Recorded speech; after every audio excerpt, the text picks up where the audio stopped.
नमस्कार, आप सबका स्वागत है। आज हम पढ़ेंगे अलंकार। बहुत ही प्यारा टॉपिक, बहुत ही आनंद आने वाला है।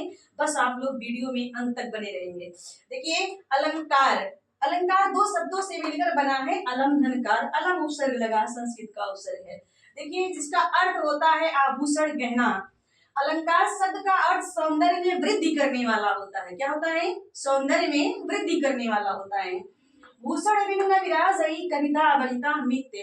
कवि केशवदास ने भी लिखा है, जिस प्रकार आभूषण के बिना, गहने के बिना स्त्री विराजित नहीं होती, विभूषित नहीं होती है, सुंदर नहीं लगती है, ठीक उसी प्रकार काव्य की पंक्तियां या कविता भी बिना अलंकार के शोभा नहीं देती है। परिभाषा बनेगा, काव्य की शोभा बढ़ाने वाले तत्वों को हम अलंकार कहते हैं। अब देखेंगे सबसे पहले अलंकार का उल्लेख। तो सबसे पहले अलंकार का उल्लेख वेदों में हुआ था। इसके बाद उपनिषद में भी अलंकार का विवेचन हुआ था।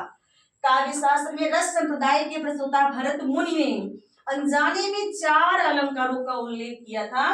पहला है यमक, दूसरा है दीपक, तीसरा है उपमा, अगला है रूपक। यही 4 अलंकार थे, लेकिन उन्हें ये पता नहीं था कि ये अलंकार ही हैं। इसके बाद 6वीं शताब्दी में भामा ने अपने ग्रंथ काव्यालंकार में अलंकारों का विवेचन किया।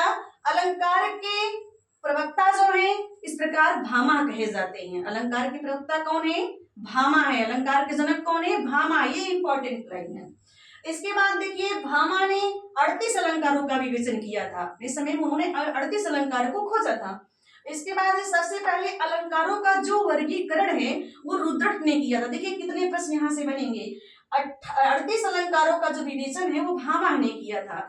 इसलिए भामा जो है इनके जनक माने जाते हैं। और अलंकारों का जो वर्गीकरण है वह रुद्रट ने किया था, 6 भागों में किया था, लेकिन जिसमें 36 अलंकार इन्होंने बताया था। इसके बाद 2 शब्द अलंकार बताया था। कुछ और भी मिलते हैं, 636 ऐसे मिलते हैं, जितना देखा जाए अलग अलग कवियों के माध्यम से है। 11वीं शताब्दी में राजा कवि भोज ने अपने ग्रंथ सरस्वती कंठाभरण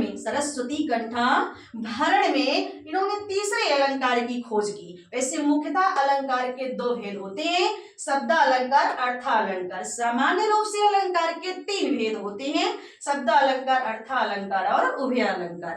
अब हम देखेंगे शब्द अलंकार।